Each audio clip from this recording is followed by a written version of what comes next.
Bienvenidos, gracias por acompañarnos en Al Banquillo. Por Rosendo García les saluda Evangelina Barquero. El tema de hoy es la educación. ¿Han habido avances en el sistema educativo nacional, sí o no? Y si los han habido, ¿cuáles son? Hemos invitado al secretario de Educación, Daniel Esponda, para que nos cuente sobre este importante tema. Secretario, gracias por acompañarnos. Bienvenido. Muchísimas gracias. Para nosotros es muy importante siempre discutir los temas de educación y sobre todo con la audiencia de la Corporación Televicentro. Bueno, la educación es uno de los pilares fundamentales para el desarrollo de todo país, pero es una papa caliente, sobre todo en países como los nuestros, en vías de desarrollo. Claro. Cuéntenos un poquito de los avances, si han habido o no en materia de educación en los últimos años. Bueno, en principio, Angelina, no hay papa que no se enfríe. El sistema educativo hondureño ha vivido permanentemente en una crisis. Eso es una realidad objetiva de casi todos los países de la región. La última reforma educativa que tuvo el país se hizo en el año 2014, que fue la quinta reforma que vio el país. En aquel momento nosotros los educadores decíamos que era una reforma equivocada, que era una reforma que iba a traer un retroceso importante al sistema educativo, y el rector Odil Fernández lo ha dicho claramente. Los estudiantes que tenemos hoy en el sistema de educación superior es el resultado de esa reforma que se hizo en el 2014. Porque él mencionó justo la semana pasada, si no me equivoco, no, tenemos alumnos que no saben ni sumar ni restar. Exacto. Entonces, bueno, primer elemento, con los nuevos bachilleratos que se aprobaron a rajatabla en el 2014, se redujeron casi 200 horas de matemáticas. ¿Con esta reforma? Con esa reforma. ¿Por qué se redujo matemáticas? ¿Para incrementar qué? Primero, para incrementar prácticas profesionales. Ajá. Los estudiantes de último año de los BTP nuevos no llevan prácticamente matemáticas y español en último año. O sea que se estaba enfocando esta reforma educativa a tener más mano de obra operativa calificada, que tener jóvenes que pudieran desarrollarse académicamente. Bueno, creo yo más que un tema automatizado. Mire, si usted tiene mano de obra calificada, tienen competencias en lectoescritura y matemática básica. Debería de. Exacto. Entonces, si usted tiene un trabajador o una trabajadora que no tiene la capacidad, como lo reza nuestro segundo objetivo del plan de refundación, la capacidad de comprender y analizar lo que lee y lo que escribe, y si no tiene la capacidad de nuestro tercer objetivo, que es la lógica matemática, usted no tiene un trabajador calificado. Eso siempre hace más complejos los trabajos.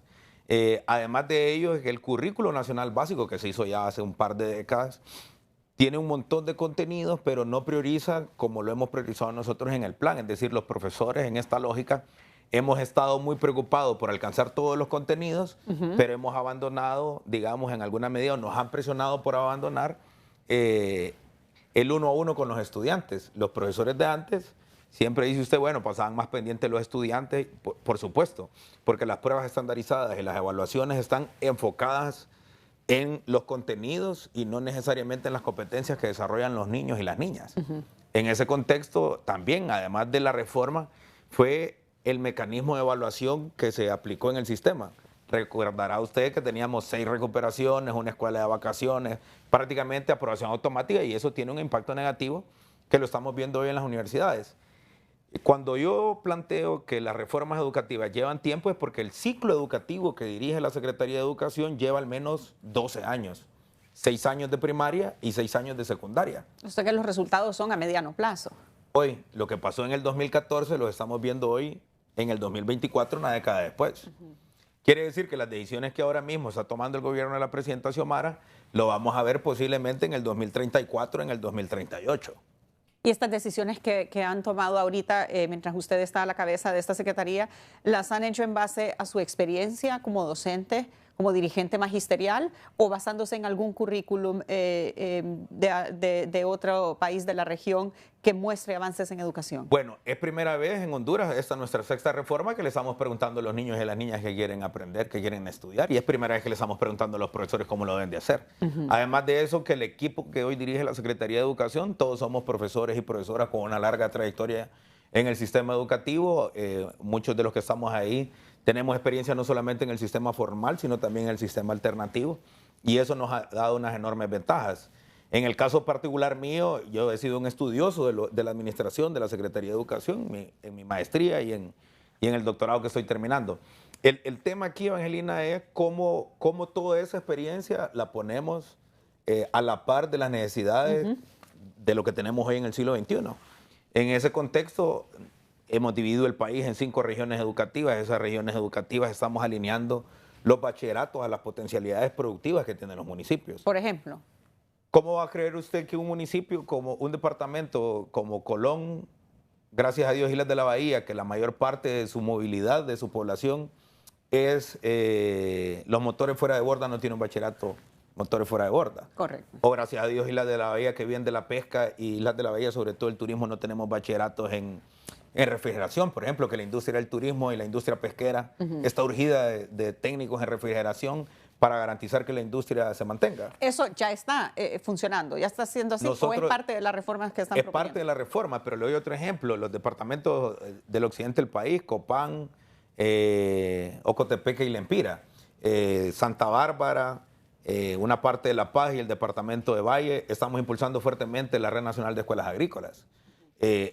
Ahí hay un cambio de paradigma bastante importante porque estos estudiantes ya están llevando educación financiera y cooperativismo, emprendimiento. Entonces, desde ahí estamos haciendo, ya tenemos organizadas 7 cooperativas de estudiantes, que los estudiantes son los dueños de las cooperativas.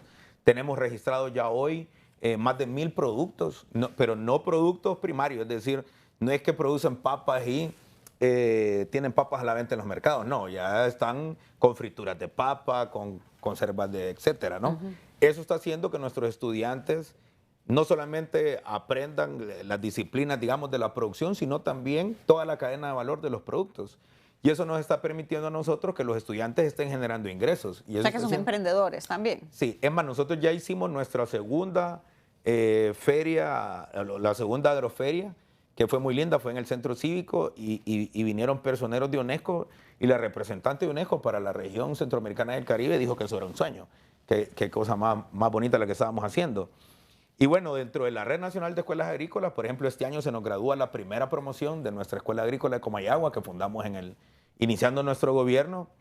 Y estos estudiantes, además de todo esto que estamos haciendo, también están haciendo investigación científica. Entonces, el año pasado descubrieron 2 controladores biológicos en plagas en el maíz y en el sorgo. ¿Estudiantes de cuántos años? Estamos hablando de estudiantes de bachillerato, deben de oscilar entre los 15 y los 17 años. ¿Y ellos los descubrieron haciendo sus trabajos de esto de bachillerato que están ellos Por supuesto. cursando? En el caso, por ejemplo, de los centros educativos que tenemos en el municipio de Yarula, ahí hay un centro muy lindo que es el Instituto Infanta Cristina de Borbón.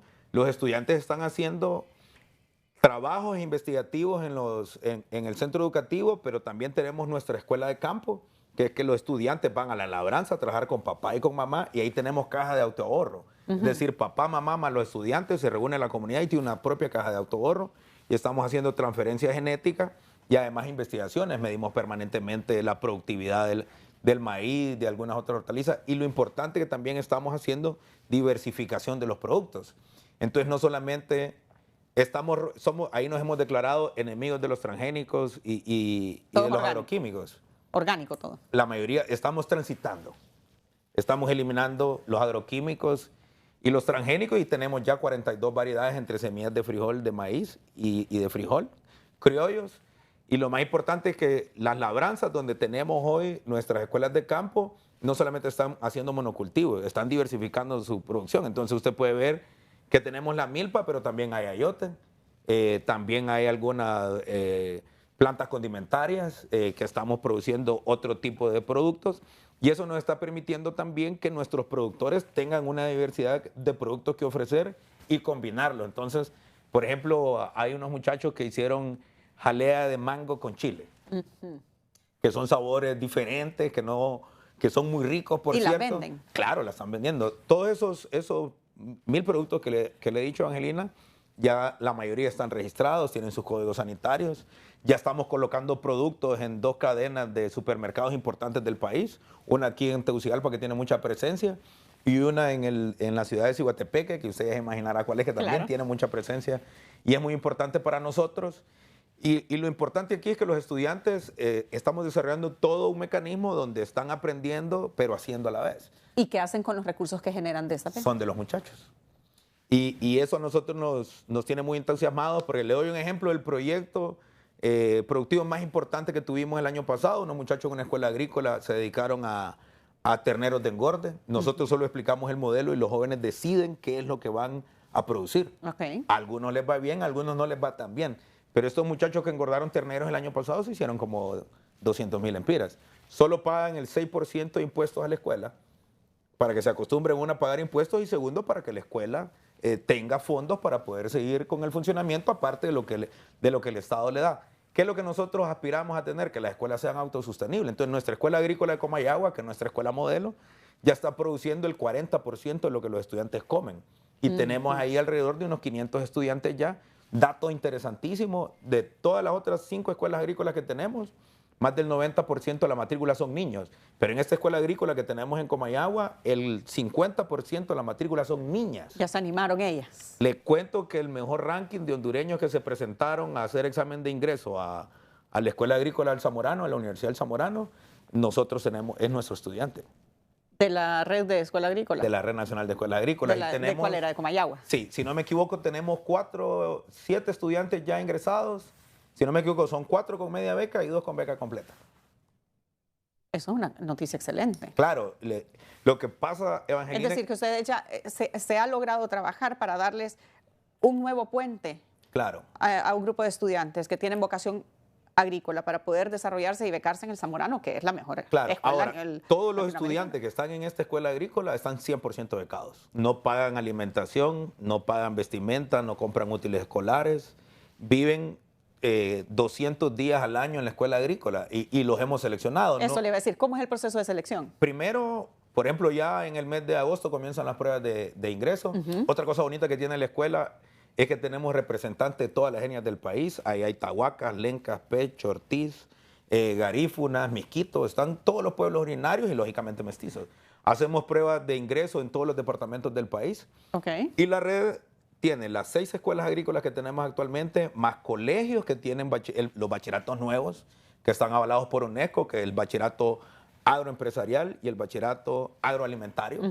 Eso nos está permitiendo a nosotros expandir la red, porque el sueño que tengo yo como ministro y una instrucción de la presidenta Xiomara es que el tercer anillo de la red, que ya son las escuelas, tengamos huertos productivos en las escuelas.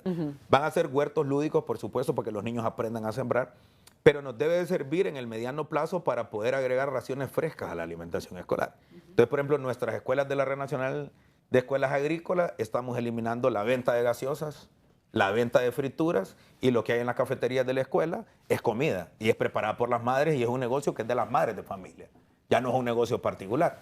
Otro elemento súper importante, yo no estuve de acuerdo con el cierre de las escuelas normales en el año 2014, volvemos a la década del impacto negativo. Ve 2 elementos importantes, la eliminación de los bachilleratos anteriores y el cierre de las escuelas normales. ¿Y por qué estaba en desacuerdo usted con el cierre de las escuelas normales? Porque ahí debemos de escoger a los estudiantes más aptos y los que tengan vocación para ser docentes. Yo estaba totalmente de acuerdo que los bachilleres en educación, es decir, que los egresados de las normales, no fueran a dar clases a las escuelas, porque esa etapa el país ya la superó. Las normales formaron bachilleres en educación o el profesorado en educación y iban a las escuelas a dar clases porque no teníamos profesores hace 50 años. Y por eso se quitó entonces, Claro. porque ya habían suficientes docentes. Nosotros con el gobierno de la presidenta Xiomara, en el año 2023, aperturamos 5 escuelas normales en modalidad bilingüe, que hoy están funcionando, y este año aperturamos 2 más, es decir, que tenemos 8 escuelas normales en modalidad bilingüe. Invito a todos los televidentes que están en la zona de intervención de las escuelas normales, tenemos cursos de inglés abiertos, gratis para toda la población. Quien quiera. Quien quiera. No importa la edad. Yo puedo ir. Usted puede ir a sacarlos, cualquiera puede ir. Elemento importante es que el ingreso a estas escuelas normales hoy es con examen de admisión. Y lo más importante que estamos identificando es vocación. ¿Por qué? Porque en las antiguas escuelas normales, y es una realidad objetiva del sistema, que es un problema del sistema educativo, es que tenemos un porcentaje importante de docentes que, aunque si bien es cierto, estudiaron para ser profesores, no tienen vocación. Es decir, al final no son buenos docentes. Exacto, genera un impacto negativo en la calidad de la educación. Entonces, ¿qué sucede con estas escuelas normales bilingües? Primero, es primera vez que los pobres tienen acceso a la educación inglés-español. Eso es lo primero. Segundo, que ese debe ser como el gran semillero para tener a los mejores profesores y deben de proseguir estudios en las carreras concernientes a la educación en la Universidad Nacional, como educación física y lenguas extranjeras, y podrían ir a cualquiera de todas las carreras que tiene la Universidad Pedagógica Nacional. Quiere decir que a temprana edad, porque ahora estamos aperturando en 7º grado las escuelas normales bilingües, van a llevar una formación casi de 9 años en educación magisterial. Quiere decir que estos docentes que se gradúen de esta nueva generación de profesores de la refundación van a tener un proceso formativo casi de una década y van a ser bilingües. Y esto es un tema importante, Evangelina, yo se lo quiero decir al pueblo hondureño. Estos proyectos no son de Daniel Esponda ni son de la presidenta Xiomara únicamente, deben de ser proyectos del pueblo. El caso de estos dos proyectos importantísimos que estamos impulsando, de mantenerse en el tiempo, Honduras puede tener instalado el inglés como segunda lengua en una década y media sin ningún problema, porque viene un cambio generacional importante en el magisterio. Creo que eso es importante realmente para cualquier proyecto, cualquier secretaría, que si es algo que es válido y está bien fundamentado, no importa el gobierno que esté, se le debe dar continuidad, porque el beneficio al final es para todos. Claro, mire, más allá de eso, pienso yo, Evangelina, que la Secretaría de Educación no debe ser campo de batalla de los problemas de los adultos y de los políticos. Y esto lo quiero reiterar, lo dije hace algunos días en HRN. El próximo ministro de Educación o la ministra que venga, sin importar al partido político que pertenezca, hay que apoyarlo. Yo personalmente lo voy a apoyar. Porque no es posible que se mantengan ataques sostenidos, porque quienes pagan esos ataques y los conflictos y las crisis políticas en educación en realidad son los niños y las niñas. Esa es una realidad objetiva. Esta mañana tuve una reunión con el rector Odir Fernández y podemos ver el retroceso que hemos tenido en el ranking de las evaluaciones de nuestras escuelas públicas, de nuestros colegios públicos. Eso lo podemos perfectamente devolverle al sitial que teníamos cuando en los periódicos mirábamos que se solicitaban profesionales en diferentes disciplinas y pedían del técnico Honduras, de Luis Bográn, y ya no. Aguánteme esa idea porque tengo que hacer una pausa comercial. Tenemos un anuncio antes importante, pero ya vamos a continuar después de la pausa con el secretario de Educación para que nos amplíe un poquito sobre este tema, los conflictos que enfrenta también la Secretaría de Educación, cuáles son los retos y cómo van a enfrentarlos. Ya volvemos. El secretario Daniel Esponda nos mencionaba antes de la pausa comercial que la Secretaría de Educación no debería ser un campo de batalla de los políticos. Cuéntanos un poquito más sobre esto, porque mediáticamente hablando, la Secretaría de Educación junto a la de Salud son las que más son cuestionadas. Claro. Los medios de comunicación tenemos en parte de nuestras obligaciones el estar constantemente cuestionando todo el sector público para saber qué es lo que se está haciendo con los impuestos que paga el pueblo precisamente para el bien del mismo pueblo. Pero educación y salud son temas bastante sensibles, ¿no? De los temas más sensibles, a pesar de que todos son importantes, pero son usualmente los temas más sensibles. ¿Por qué mencionaba usted el tema del campo de batalla, de los políticos, del señalamiento permanente? Bueno, mire, en primera instancia yo estoy de acuerdo, los medios de comunicación deben de permitirnos hacer esos balances y hacer sabiduría social. Lamentablemente a mí me parece, Evangelina, que en el país hay toda una filosofía de la desesperanza. Pareciera que los hondureños no servimos para nada. No se destaca lo bueno, solamente lo malo. Exacto. Entonces, cuando usted ve, por ejemplo, como estos muchachos que descubrieron esos dos controladores biológicos en la plaga. Sí, que para mí eso debería haber sido una primera plana, porque es algo realmente nuestra campeona nacional de matemáticas, hoy, bueno, del año pasado sigue siendo la campeona. Seguro que si no estuviera en nuestro programa de la Red Nacional de Escuelas Agrícolas ya estaría embarazada, no la conoceríamos, no sabría que es nadie. Y estoy seguro que va a ser una profesional brillante para este país. El profesor Gabriel Saldívar, por ejemplo, tuvo una exposición de arte moderna en el Museo del Louvre en París. Y es un profesor nuestro de la Escuela Nacional de Bellas Artes. Y trabaja en la carrera de arte de la Universidad Pedagógica Nacional. ¿No será eso motivo de orgullo? Por supuesto que debe ser. Entonces yo pienso que hay cosas en el sector de educación que se deben de valorar, que no se valoran. Pero sobre todo esta filosofía de la desesperanza está generando que los papás, que las mamás jóvenes, sobre todo los más jóvenes y los más pobres, no vean como algo positivo mandar a sus hijos a la escuela. Le doy un ejemplo. Usted mira la primera plana de un periódico que dice fracaso en educación. El sistema educativo retrocede 20 años, etcétera, ¿no? El otro día que tuve audiencia con el Papa, que es un altísimo honor para cualquier ciudadano, independientemente de la religión que tenga, y alguien escribió una tontería en un editorial porque le regalé la camisa de la selección. Pero además de eso le di una colección de libros que se ha producido en la Secretaría, porque antes que yo llegara a la Secretaría, esta Secretaría nunca tuvo sello editorial. Y ya hemos producido más de 17 obras inéditas de investigaciones serias que van a tributar a fortalecer la identidad nacional. Entonces yo pienso que hay cosas muy importantes que hay que hacer. Le puedo decir, lo conozco con total autoridad. Teníamos décadas que no teníamos una gobernanza tan buena en el sistema educativo. No hemos tenido ni un tan solo paro nacional. Y tuvimos un periodo de gobernanza, pero fue a la mala, un costo muy alto para el país, niveles de represiones nunca antes vistos, profesores despedidos. Hoy estamos pagando las demandas de aquel pasado cuando se despidió mal y injustificadamente a los profesores. No la está pagando la Secretaría de Educación, la está pagando usted, los televidentes con sus impuestos, lo estoy pagando yo con mis impuestos. En ese contexto, nosotros hoy lo hemos logrado tener una muy buena gobernanza, pero debo señalarlo con muchísima responsabilidad, el Ministerio de Educación debe de seguir profesionalizándose. Tenemos puestos de trabajo donde tenemos compañeros que lo hacen muy bien, pero tenemos puestos de trabajo donde compañeros lo hacen muy mal. Y son protegidos no solamente por políticos, son protegidos también por estructuras que a lo interno de los gobiernos no lo permiten. ¿Por eso lo han criticado a muchos compañeros suyos? Sí, sí. ¿Y usted lo seguiría haciendo si ve a alguien que está, aunque sea de su mismo partido o sea del magisterio, que no está cumpliendo con su trabajo, sí, lo removería? O si ha hecho algo ilegal, ¿lo va a remover del cargo? Lo hemos hecho y lo vamos a seguir haciendo. Porque el tema aquí, que para mí, ¿cómo el sistema educativo va a dejar de ser un campo de batalla de las contradicciones de los adultos? Fácil, pongamos a los niños y a las niñas como un punto sagrado, que es lo que yo he hecho. Y lo he hecho desde que he sido dirigente. Es más, cuando yo fui dirigente magisterial, solo una vez llamé a paros, que fue en el 2019. Entonces, le debo de decir una cosa súper importante. Esta reforma ha puesto a los niños y a las niñas en el centro de la discusión, que nunca han sido el centro. Entonces le doy un ejemplo de ataques políticos, me parece a mí, o estrategias para atacar al gobierno que no debería ser en el sector de educación. Hace calor, me piden que cierre las escuelas. Se contamina el aire, que cierre las escuelas. Comienza a llover y me piden que cierre las escuelas. Antes, que la frente era contra el gremio, era tener abiertas las escuelas siempre. Escuelas abiertas es ganancia para los niños permanentemente.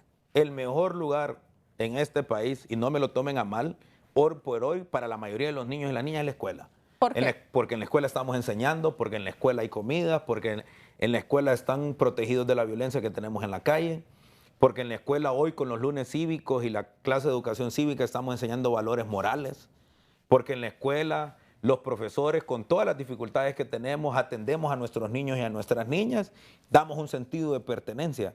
Mire todo el atraso que hemos tenido por haber tenido las escuelas cerradas por culpa de la pandemia. Eso es palpable. Quiere decir que hoy esa relación entre la casa y la escuela la validamos más que nunca. Y por otro lado, debemos de comprender también que el sistema educativo es la única alternativa, como lo manda nuestro principio 1 del plan de refundación, el plan 365, de generar crecimiento económico, de construir democracia y de erradicar la desigualdad. Por supuesto, la educación es básica. Así mismo. Y miren las imágenes que tenemos en pantalla, por ejemplo, hoy ya se declaró el municipio número 110 libre de analfabetismo. Por las lluvias íbamos a declarar el día de mañana al Departamento de La Paz libre de analfabetismo, primer departamento, lo vamos a reprogramar. Ya tenemos 2 departamentos más listos para declararse libre de analfabetismo. Aquí todo el mundo dice que la educación es importante, pero en acciones concretas no pareciera que es tan importante.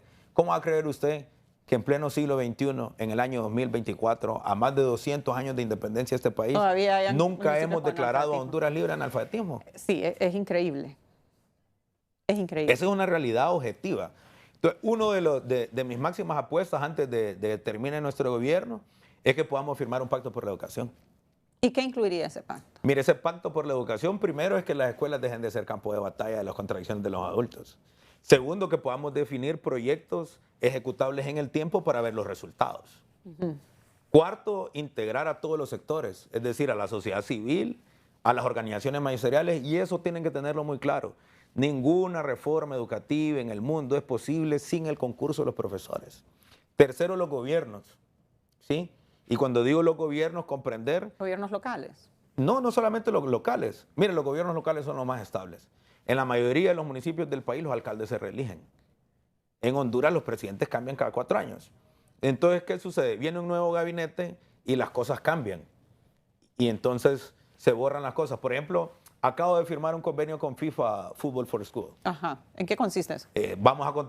Ya contratamos 100 profesores que se van a educar única y exclusivamente a entrenar niños y niñas en fútbol, después de la jornada de clase. O sea que como implementar una actividad extracurricular en las escuelas. Sí. Esto no se había dado antes. Se perdió. Eso se hacía en la década de los 80, por ejemplo, en los 90. Se acordará de Y de ahí salieron entonces excelentes futbolistas. Claro, no solamente futbolistas, artistas. Se acordará usted, por ejemplo, que teníamos campeonísimos. Correcto. Los niños bailaban, cantaban. Se acordará de los 10 mejores que jugábamos baloncesto, fútbol. Gimnasiadas, nos dice nuestra productora, La ¿cierto? gimnasiada, claro, todas esas cosas se perdieron. Nosotros con el proyecto deporte, primero es que queremos que los niños no estén expuestos a la violencia. Van a clase y se quedan entrenando. De ahí debe de salir un Amado Guevara, un Carlos Pavón, un Rambo de León. Pero además deben de salir jugadoras para organizar selecciones femeninas de alto Correcto. nivel. Y niños con propósito. Por supuesto. Distraídos. Pero además de eso, es que si no tienen las aptitudes para poder jugar deporte de alto rendimiento, puede ser que queden vinculados al deporte. Porque se le va a dar algún tipo de seguimiento. Sí, por ejemplo, ya tenemos en el puerto miles de balones que nos va a enviar FIFA. Nosotros lo que vamos a hacer es contratar profesores, ya contratamos profesores de educación física y aspiramos que este año en diciembre y en enero, que es el periodo de vacaciones, tengamos campeonato vacacional con selecciones de las 5 regiones del país. Eso en cuanto a deporte. ¿Y tienen algo previsto en cuanto a arte, danza? Sí, este año uno de los sueños más importantes, que estoy seguro que lo vamos a cumplir, vamos a hacer un concierto navideño y vamos a hacer un ensamble, un coro de niños de la Secretaría de Educación, públicos y privados. Aspiramos a tener un coro de 1000 niños cantando villancicos navideños aquí en Tegucigalpa.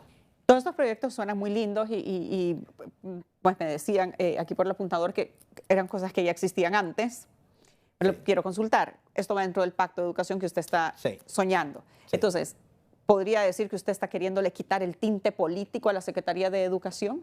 No, queriendo no. Le estoy quitando el tinte político a la Secretaría de Educación. Sabiendo que usted, por supuesto, es del Partido Libre y tiene, obviamente, como cualquier persona en el país, tiene su favoritismo por un partido político. Claro. Pero entonces usted está queriendo que esto en educación no siga así, sino que se vea como un proyecto de país. Bueno, yo estoy haciendo en educación un proyecto de país, no un proyecto solamente del partido al que represento, porque la presidenta es quien ha depositado su confianza en este su servidor.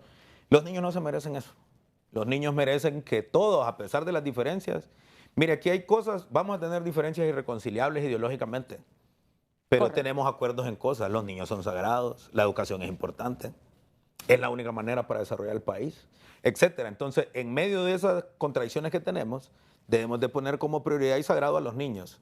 Y si ponemos a los niños y a las niñas como sagrados, que es lo que son, entonces sin duda los adultos vamos a encontrar alternativas para permitir que ellos tengan un mejor futuro.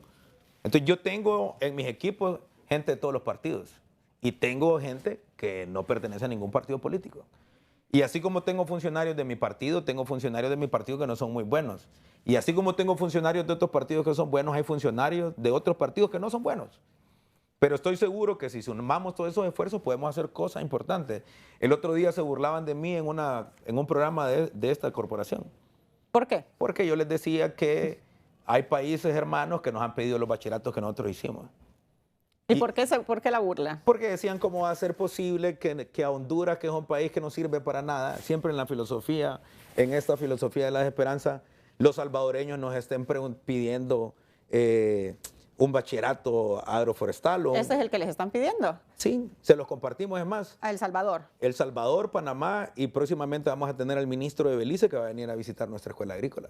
Usted recién, ahora en esta línea de ideas que me dice pues que le pidieron del Salvador de Educación compartir esta experiencia, recién la semana pasada se reunió con los secretarios de Educación del SICA y del CELAC. Sí. Honduras fue sede. Sí. ¿Qué avances importantes hubo en esta reunión, si es que hubo algún avance? Mire, tuvimos 29 acuerdos. Yo rescato 2 de los que me parecen los más importantes. Número 1, construir un mecanismo de evaluación de los sistemas educativos y no solo de los aprendizajes. Mire, aquí se ha instalado la idea que las evaluaciones de PISA y de ERCE son lo mejor del mundo. Son buenas evaluaciones, muy adecuadas. ¿Pero? Para países que tienen todo resuelto. Países como Suiza, como Noruega, como Finlandia, como Bélgica. Nórdicos. Sí, porque ahí no hay problemas de infraestructura escolar, no hay problemas de hambre. Entonces, ¿por qué estamos utilizando nosotros esos métodos de evaluación de otros países que no tienen nuestra realidad? Porque a un ministro se le ocurrió que había que utilizarlos. Pero además de eso, cuando vino el ataque contra el gremio, mire, si solo evaluamos aprendizajes y usted mide, entonces a alguien hay que echarle la culpa. Usted recordará usted hace una década que decía que los profesores no sirven, que los profesores son unos haraganes. Y sí, la dirigencia magisterial se excedió en tomas y en suspensiones de clases. Yo en eso estoy totalmente de acuerdo. Y cuando fui dirigente magisterial fui muy crítico con eso. Pero mire, del 2016 al 2021 así venía la matrícula en caída libre. En el 2022 mejoramos la matrícula, 23 mejoramos la matrícula, 24 mejoramos la matrícula y espero que en el 2025 mejoremos la matrícula. Esa mejora ha sido muy modesta. ¿Sabe cuál ha sido el disparador para que mejoremos la matrícula y la retención? La comida que estamos dando en las escuelas, la merienda escolar, la alimentación escolar. Entonces, ¿qué es lo que sucede, Evangelina? No evaluamos los factores asociados. La comida es importante. Hay muchos niños que no tienen que comer en su casa y esa es la única comida del día prácticamente. Sí, entonces es un tema hasta fisiológico. Si los niños no comen, no van a aprender, porque su cerebro no tiene los nutrientes para desarrollarse y apropiarse de los conocimientos. Si los profesores no tienen libros de texto, si los profesores no tienen infraestructura adecuada, difícilmente vamos a poder tener un sistema educativo conducente a la mejora en la calidad. ¿Qué es lo que queremos hacer en el mecanismo? Por ejemplo, hay que partir de nuestras realidades objetivas. Eso le iba a preguntar, porque ahora que menciona, por ejemplo, infraestructura, me llama la atención, no falta cada semana que envíe a alguien de algún punto del país, el centro educativo en el que están trabajando sus hijos recibiendo clases, destruidos prácticamente, claro, ¿no? Sin sanitarios o sin techo, solicitando ayuda para poder reparar ese centro escolar. O muchos centros educativos, por ejemplo, como este que vemos en pantalla, o muchos centros educativos que dicen que no tienen suficiente. Por ejemplo, este centro educativo, si no me equivoco, es Nueva Generación, que queda aquí en la parte alta de Tegucigalpa, que ya lo intervenimos. El tema es el siguiente. Mire, la presidenta es el gobierno que más dinero ha invertido en infraestructura escolar. 2.000 millones de lempiras en las alcaldías, 1.000 millones de lempiras al Fondo Hondureño de Inversión Social y 500 millones de lempiras a la Secretaría de Educación. Ahora hábleme en cuanto a cantidades. ¿Cuántos centros escolares hay a nivel Mire, nacional? tenemos 23.000 centros educativos, funcionan unos 17.000 planteles escolares. ¿Cuántos de estos necesitan reparación? Cuando su servidor llegó a la Secretaría de Educación necesitábamos reparar más de 12.000. ¿Y cuántos van reparados? Llevamos un poco más de 3.000 centros. Es un proceso entonces que va... ¿Para qué queremos construir el mecanismo de evaluación? Evangelina Barquero se hace presidente de la República y le dicen, presidente Evangelina, usted tiene dañadas 9.000 escuelas. ¿Cuántas se compromete usted a reparar en su gestión? No, yo voy a reparar 1.000 por año. Y le hacemos una evaluación de medio término en su gobierno a los 2 años. Presidenta Evangelina, la felicitamos, lleva 2.500, lleva 500 escuelas más. Y al cierre de su gobierno la felicitamos porque su gobierno se comprometió a reparar 4.000 y reparó 5.000. Ahora, si no lo está haciendo, a los 2 años de gobierno, presidenta, pise el acelerador con el tema de las escuelas porque debería llevar al menos 2.000 y solo lleva 1.500. Eso nos va a permitir ir verificando el avance del sistema. ¿Cómo lo llamamos nosotros en educación? Eso se llama ver la trayectoria del sistema educativo, como la trayectoria que usted mira de sus niños. Usted dice, bueno, mi hijo tenía estas calificaciones en 1er grado y en 6º grado fue creciendo y hoy es un estudiante de excelencia académica y mejoró porque tuvo sus hábitos de lectoescritura, de lógica matemática, etc. Nosotros no tenemos mecanismos para evaluar el sistema, no solo los aprendizajes. Porque el problema es que yo digo, bueno, estos niños no saben leer y escribir, sí son brutos. Pero atrás de esos niños que no saben leer y escribir hay niños hambrientos, hay niños con hogares desintegrados, hay niños con padres en desempleo, hay niños violentados. O una escuela sin un docente. O hay escuelas sin docentes, etc. Exacto. Entonces, el mecanismo nos debe permitir hacer una radiografía del sistema. Le voy a decir una cosa que yo hice que no publiqué. Aguántame esto, después de la pausa comercial me lo cuenta. Perfecto. Ya regresamos. Continuamos con el secretario de Educación, Daniel Esponda, aquí en Al Banquillo. Nos decía antes de la pausa comercial, hablando del tema de las evaluaciones y qué hay detrás de cada niño que no está cumpliendo con el nivel educativo. Y nos decía, hice algo pero que no lo he publicado, no lo he dado a conocer. ¿De qué nos decía? Bueno, mire, en cuanto llegué a la Secretaría de Educación, no sabíamos exactamente el impacto de la pandemia. Y lo primero que yo hice fue mandar a hacer una evaluación externa que le hizo la Secretaría de Educación, que por cierto unos irresponsables de ahí filtraron la información. ¿Por qué no publiqué los resultados? Primero no publiqué los resultados porque era muy fácil decir, bueno, todo lo que hizo la narcodictadura en los 12 años y los niños ya sabíamos que estábamos mal. Y sí, y eso cansa, la verdad que estar escuchando ese cuento. Por supuesto, cansa, sí. Pero además de eso, Evangelina, es que eso no iba a abonar en nada positivo. Entonces usted puede ver hoy como un rotativo del país que se dedica a atacarnos. Fracaso en educación, retrocedimos tanto. Sí, pero es que esa evaluación que nosotros hicimos no es de mi gestión, es una evaluación de todo lo que ha pasado en los últimos 14 años. Ahora, además de eso es que esta sí va a ser mi prueba de fuego, que es la evaluación que vamos a hacer en el año 2025. Usted mismo se va a autoevaluar. Claro, y no la voy a hacer yo, la va a hacer UNESCO.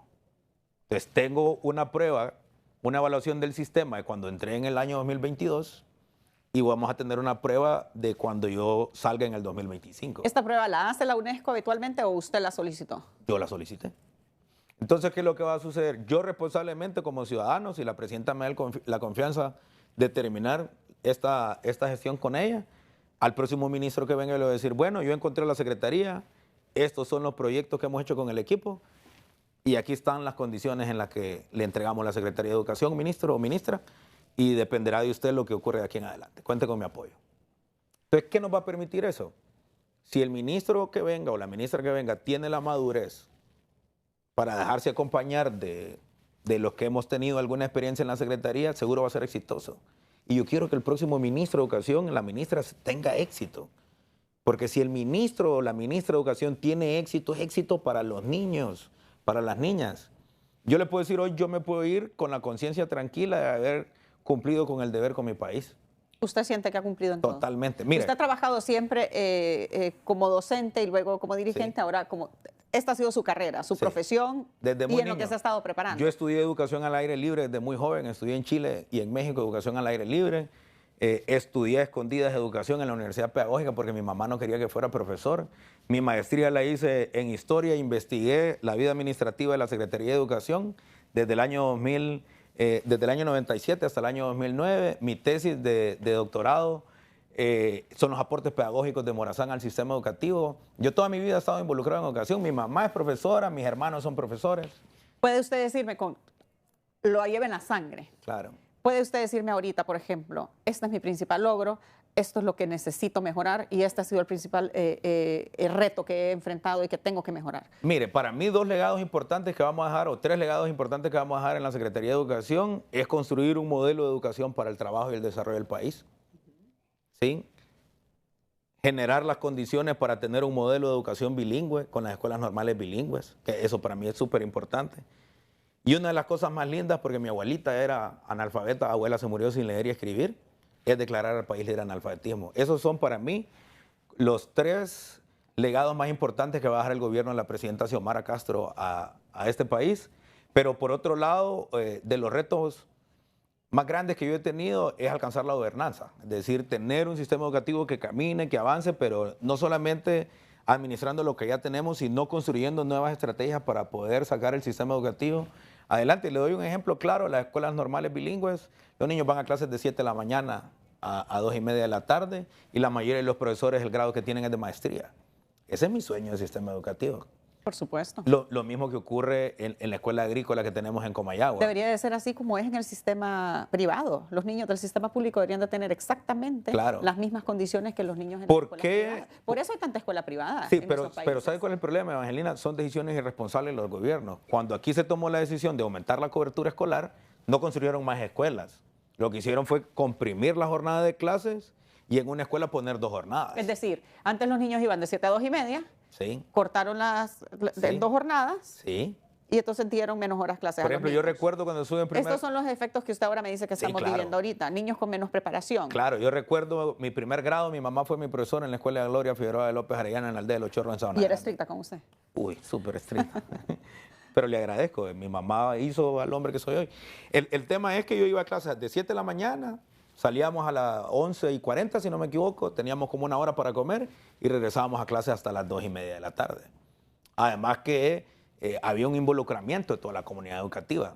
Eso para nosotros es muy importante. Y yo pienso, Evangelina, que aquí lo importante de todo es comprender como hondureños que si hay cosas buenas, yo hice cosas malas, me equivoqué en algunas cosas, eso debo reconocerla también.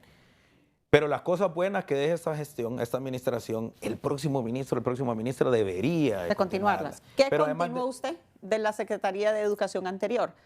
¿Qué cosas buenas logró rescatar? Bueno, yo le debo decir que el tema de la constitución de la Red Nacional de Escuelas Agrícolas no fue una idea mía, fue una idea que se vino construyendo desde hace tiempo y se sentaron las bases para poder continuar, para poder hacerlo, pero era una política viejísima que por la cercanía que yo he tenido a la educación al aire libre la logramos impulsar. Si yo hubiera comenzado de cero, no tendría los resultados que tengo hoy. Correcto. Así es o fácil. si usted hubiera dicho, no, esto es de administraciones anteriores, claro. no lo implemento, no estarían estos niños y jóvenes beneficiados. Por ejemplo, la modernización del SACE, eso no es de mi gestión, eso fue de una gestión anterior. Hoy el SACE nos permite tomar decisiones asertivas, porque tenemos datos en tiempo real. Y eso no es de mi gestión, es de la gestión de gestiones anteriores. ¿Sí? Y hay cosas importantes que debemos de rescatar y que debemos de reconocer. Yo le podría decir que casi todos los ministros han dejado cosas importantes. Le podría decir que doña Zenobia León Gómez, que si no me equivoco todavía nos acompaña, constituyó el modelo morazánico de educación, por ejemplo, que nosotros lo hemos retomado en el gobierno de la presidenta. En el gobierno del presidente Maduro, Carlos Ávila Molina, en paz descanse, fue el primero que puso en el tapete de discusión estándares de evaluación del sistema, que eso para nosotros es importantísimo, que no lo teníamos. Bueno, en las últimas administraciones la cosa no fue tan bien porque no eran profesores los que administraban la Secretaría de Educación, que ese es otro tema, ¿no? Mi antecesor era forestal, antes era un médico epidemiólogo, antes era un ingeniero industrial, es decir, zapatero tus zapatos.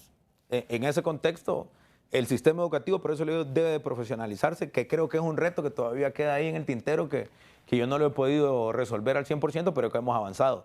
Necesitamos tener técnicos en la Secretaría de Educación que sean técnicos de carrera, que se preparen y que no importa qué gobierno venga o qué partido venga a gobernar, se mantengan en la Secretaría para que le podamos dar continuidad a los procesos. ¿Usted está tratando de hacer esto, de limpiar la Secretaría? Sí. ¿Le ha costado? Muchísimo. ¿Le ha llevado mucha crítica? Sí. Porque esto quiere decir venir al puesto, empezar a ver y a despedir gente que realmente no está haciendo Mire, lo que debe hacer o quizás su perfil no es para el puesto. Yo tuve una enorme ventaja porque como yo venía estudiando científicamente la Secretaría, sabía dónde estaban los cuellos de botella. Entonces a mí, la gente siempre me decía, como usted empezó el programa, una papa caliente, ¿no? Pero no hay papa caliente que no se enfríe. ¿Ya la enfrió? Está bastante fría. Mire que está con chumpando. El tema es el siguiente, es de las cosas negativas que tenemos, cómo hacemos o qué acciones hacemos para que pasen a ser positivas. Y de las cosas buenas que tenemos, qué hacemos para que pasen a ser excelentes. Esa es la real tarea que nosotros tenemos en el sistema. Y bueno, yo he recibido críticas de todo tipo. Recuerdo que estos compañeros periodistas suyos se burlaban un poco de mí y hablaban un poco también de lo de la cátedra morazánica. Yo he tenido revanchas bonitas, no revanchas porque yo las he querido tomar. Por ejemplo, aquí no fue noticia, y no lo digo por vanagloriarme, el ILS, el Instituto de Educación, que es un instituto mexicano que tiene muchísimo tiempo, tiene una condecoración que es el Maestro de América. Y hace 2 semanas a mí me la entregaron. Soy el primer hondureño. Felicidades. Muchas gracias, que le dan la condecoración Maestro de América. Y eso, bueno, nosotros como hondureños nos debería de tener llenos de satisfacción. Yo siempre le digo a mis niños, a los estudiantes, le digo que la educación es la única alternativa para salir adelante. Yo les digo, mi abuelita fue una empresaria exitosa, aunque no sabía leer y escribir. Mi abuelita era la dueña del comedor local de aquí, la carretera al sur. Todos sus recursos los invirtió en la educación de sus hijos y sus nietos.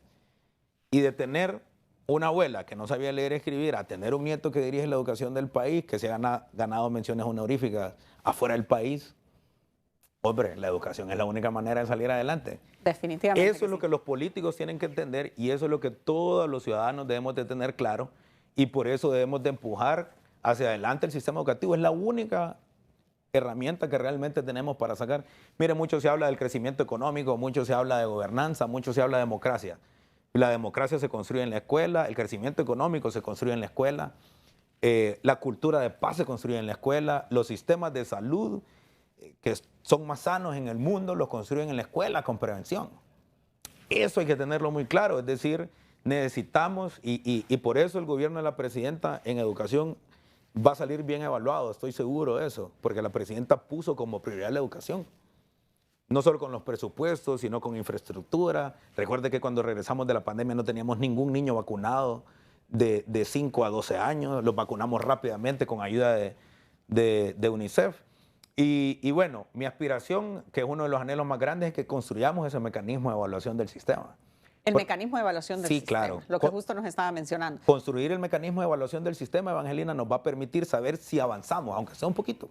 Pero si se logró algo positivo. Claro. Nos vamos a la pausa comercial, ya regresamos. Estamos ya en la recta final. Secretario Esponda, varias preguntas rápidamente. ¿Se arrepiente de haber tomado la titularidad de esta secretaría? No, nunca. Si lo ofrecieran nuevamente ser secretario de Educación, ¿lo aceptaría? Pondría condiciones. ¿Qué condiciones? Que me dejen tomar todas las decisiones necesarias para poder avanzar en el sistema. ¿Qué piensa usted que es lo que lo ha frenado poder llevar hasta donde usted, al nivel óptimo que usted quisiera, la Secretaría? Las contradicciones políticas en los departamentos y en los municipios. ¿Siente usted que hace falta muchísimo para poder llevar la educación a donde debería de estar? Sí, hace falta muchísimo, pero ya vamos por buena ruta. ¿Está usted satisfecho con los avances que han hecho hasta el momento? Estoy contento, pero no puedo decir que estoy 100% satisfecho. Voy a estar satisfecho el día que mejoremos el ranking, el día que miremos a nuestros estudiantes que a través de la educación están sacando adelante el país. El día ese, que me imagino que yo voy a tener como unos 70 años, me voy a sentir satisfecho. A usted yo lo he escuchado en algunas entrevistas mencionar, se ha hecho pero falta por hacer, sobre todo cuando hay denuncias de, vuelvo a las infraestructuras y faltas de docentes. Claro. ¿A qué se refiere? Mire, yo le doy un ejemplo. Yo lo viví, lo puedo decir con total autoridad. Cuando yo estaba en la dirigencia magisterial, pude ver cómo los gobiernos, junto a un pequeño grupo de la dirigencia magisterial, se dedicaban a corromper las plazas, al tráfico de influencias, a los favores sexuales. Yo lo viví, yo soy testigo de eso. En nuestra administración se siguen cometiendo errores, pero hemos mejorado abismalmente, pero increíblemente. ¿Han denunciado ustedes algún tráfico de plazas? Yo tengo denuncias en el Ministerio Público de funcionarios míos que he destituido por eso. ¿Y han llevado las pruebas al Ministerio Público para que procedan? Y están en manos del Ministerio Público y yo estoy seguro que este nuevo Ministerio Público va a hacerle justicia. Es más, le hemos hecho justicia a muchos profesores. Es lo que le digo, no hemos resuelto todo, pero hemos tenido avances sustantivos. Entonces, yo le hago un llamado a los compañeros maestros. Ya esta administración de la presidenta Xiomara demostró que las audiencias públicas para nombrar profesores se pueden hacer de manera transparente. Ay del magisterio si se deja quitar esa conquista que ya tiene. ¿Por qué hicimos esto? Porque colocamos a los niños como prioridad y como sagrados. Hacemos concurso y nombramos sin importar al partido político quien haya ganado el concurso, porque se supone que son los mejores profesores, porque tienen los mejores lugares. Eso debe generar un impacto positivo en la calidad de educación. Se me enojan los compañeros diputados de mi partido, pero puedo vivir con eso. Lo importante es que los niños tengan a los mejores profesores. ¿Con el magisterio cómo va la cuestión? Mira, el magisterio es un gremio bien complicado y es bastante difícil tener satisfecho al 100%. Mira, hemos tenido las escuelas abiertas, todos los años hemos tenido reajustes salariales. Este año sin duda vamos a aprobar la nueva ley del INPREMA. Hay muchísimo por hacer, pero también el magisterio hoy ha demostrado de lo que está hecho y yo estoy muy contento que la mayoría de los profesores están comprometidos con este proceso y que han puesto a los niños como prioridad del sistema. ¿Se arrepiente de algo? Mire, yo arrepentirme de algo no me arrepiento, pero creo que pude haber tomado unas decisiones en el primer año de gobierno que ya tendría resultados. Es justo, eso le iba a preguntar. Si usted pudiera ahorita saltar al primer día de su titularidad en Secretaría de Educación, ¿se hubiera hecho algo distinto? Sí, hubiera hecho algunas cosas diferentes. Por ejemplo, no tenía clara la dimensión, por ejemplo, de los problemas administrativos que tenía internamente la Secretaría de Educación. Algunos que despedí los tuve que haber despedido de entrada y hubiera fortalecido los equipos. Y por otro lado, no me lo van a tomar a mal los compañeros que están en la Secretaría, pero hay algunos puestos claves que fueron propuestos que tenían el perfil, pero el desempeño no ha sido el mejor. No ha sido el mejor. Bueno, pero en la empresa privada, cuando uno no da el desempeño, pues sí, así es la vida. Ahora, claro, le propongo, no sé si lo hacen, pero si no lo han hecho, ¿qué tal si la Secretaría de Educación sacara el hondureño del mes? Y resaltar todos los casos que usted me acaba de mencionar ahorita, a este profesor de Bellas Artes que está en el Louvre, que en el Louvre tuvo su exposición, la otra niña que se fue con beca completa a la Escuela Agrícola del Zamorano. Va el próximo año. Va el próximo año. Sí. Para que nos demos cuenta todos y estemos orgullosos de... Fíjese que lo hacemos, Evangelina, pero ¿sí? Eso no tiene foco. Vaya, por ejemplo, yo siempre, todos los 22 de noviembre, hago mi clausura de año con la gala de la Secretaría. Bueno, el 30, eso lo hago el 30. Pero la entrega de Premios Nacional de Literatura y de Ciencia, yo creé 2 menciones. La Orden Morazán, que se la damos a personas que han aportado al derecho a la educación. El año pasado se la dimos al doctor Juan Almendares Bonilla, sí, por ejemplo. Y le dimos la misma condecoración a la ingeniera Ingrid Gabriel, que fue una técnica de carrera de la Secretaría. Yo diría que es la mamá de la educación técnica industrial en la Secretaría de Educación. A la señora Catán se la dimos el año pasado, que es la fundadora de guarderías infantiles, pero no fue noticia. Además de eso, hemos creado la distinción Embajadores de la Educación, que son personas hondureños que pensamos nosotros desde la Secretaría de Educación que son un ejemplo a imitar para nuestros niños y para nuestros niños. El primer año se enojaron conmigo, se la dimos a los Diablos Negros, es la agrupación musical más antigua del país, quitando la banda de los Supremos Poderes. Todos son músicos, todos son exitosos, todos son estudiosos. Y han sido inspiración para propios niños que tenemos en el sistema. Esa es la idea, ¿no? Inspirar a otros. El año pasado se la dimos a 2 árbitros reconocidos del país, a una mujer y a un hombre, al famoso matemático, como le dicen sus compañeros de deportes.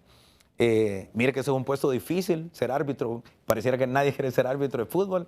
Y Said lo ha venido haciendo muy bien. Y además que es profesor de matemáticas.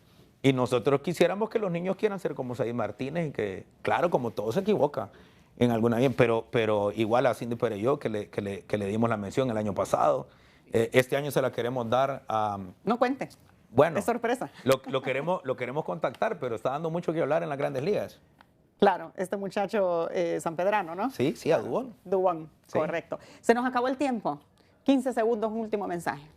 Bueno, ratificar nuestro compromiso con los niños y las niñas. Para mí, para el gobierno de la presidenta Xiomara Castro, los niños y las niñas de este país son sagrados. Agradecerle a nuestros compañeros maestros que están sudando la camiseta con el Programa Nacional de Alfabetización. Felicitarlos por los logros que hemos tenido, por tener las escuelas abiertas. Y por favor no me pidan que cerremos las escuelas. Es cierto, está lloviendo, pero no todo el país, ni hay que cerrar todas las escuelas. Las comunidades donde los niños se puedan poner en riesgo por ir a la escuela, por supuesto que vamos a suspender las clases, no vamos a poner en riesgo a nuestros niños. Pero el sistema debe seguir abierto. Siempre que tengamos las escuelas abiertas y que tengamos un profesor o una profesora impartiendo el pan del saber, los niños del país van a tener un futuro. Gracias por su compañía. Muchas gracias. Y gracias a ustedes por su sintonía.